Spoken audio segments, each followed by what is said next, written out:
So 2020 is coming to an end, and as a music creator, you want to know what is the right path for me in 2021. Well, I'm here to tell you guys, you're not alone. And in today's video, we're going to go over some of the most common paths that you can take and why or why not you might want to take them, plus the one thing that you have to do before you make any decision about this.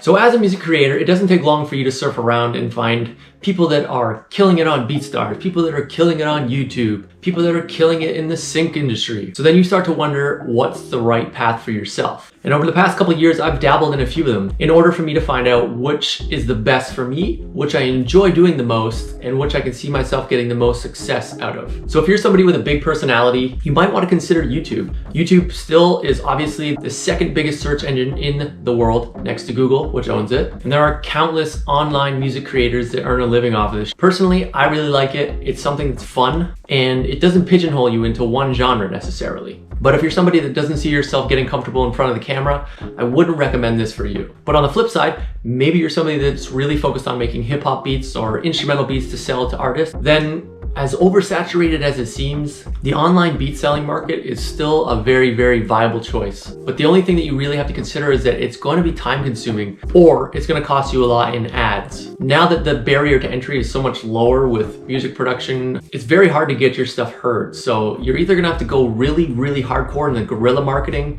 and I'm talking like half an hour every single day where you're online engaging, trying to find artists to sell your instrumentals to, or you're gonna have to figure out the YouTube search game and utilize ads to get your stuff heard in front of the right audience. And from there, again, you don't have to be in front of the camera, you just have to be somebody that's personable over text messaging or DMing so that you can continue to build those relationships. Now, another option is sync placements. So if you're not familiar with sync placements, it's basically just when audio, like music, is synchronized to TV and film, etc. Everything you hear then in a commercial, that's a sync placement. Now, the cool thing about the internet is that it's opened up a lot more opportunities because now you have all of these royalty-free libraries that are kind of like a separate side of that industry that are perfect for the online music creator, because I don't know if you've created a video on YouTube or not, but they have their own library, and there's even a very big producer named Cody, who's now with Internet Money Records, that has stuff in that library. And there's a couple other pretty big YouTube producers that are in there as well. And then of course there are music libraries, even a couple in between things such as Taxi Music and Sync My Music. If you haven't seen my video about Taxi,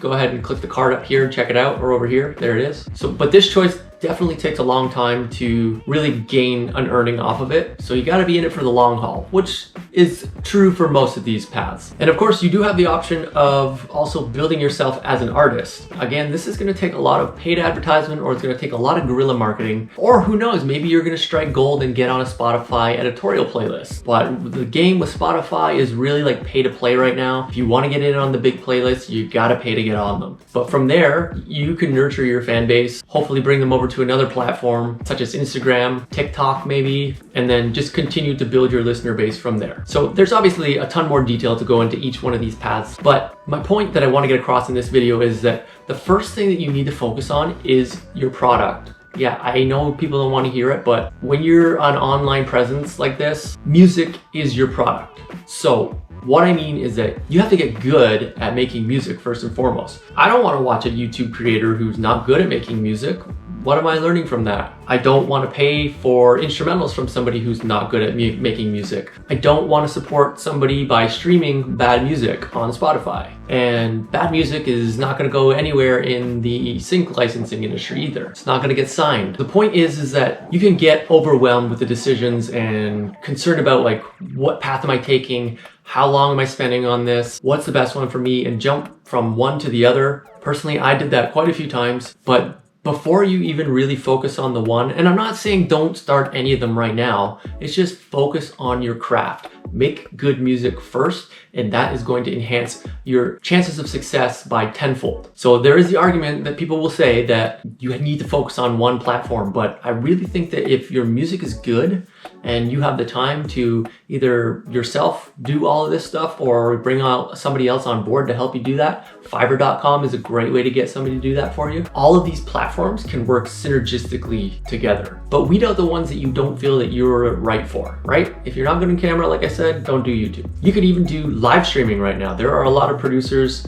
yes, more established one, but there's also a lot of musicians on Twitch that are just playing acoustic guitar and singing and taking requests, and they're making a lot of money doing that right now. There's so many options for you right now. There's never been this much opportunity before. So don't get discouraged about any of this or overwhelmed about any of this. Just make good music, figure out which platforms work best for you, and blend that all together into a package, and you will see success. Trust me, it's just time and effort, and you will see success. So the chosen paths that I have are the sync licensing industry. I've been doing pretty well through Taxi. I now have 11 tracks signed, and I'm looking for more very soon. Number 2 is obviously YouTube, because that's why you're watching this video right now. This whole on-camera thing kind of comes natural to me, so I really want to utilize that, and I just have a blast making videos for YouTube. Hopefully that I can bring you some sort of value and definitely entertainment. And the third thing is something that I'm very new at doing, which is live streaming. I've actually upgraded my computer for the purpose of doing this, on top of bringing better video quality as well, because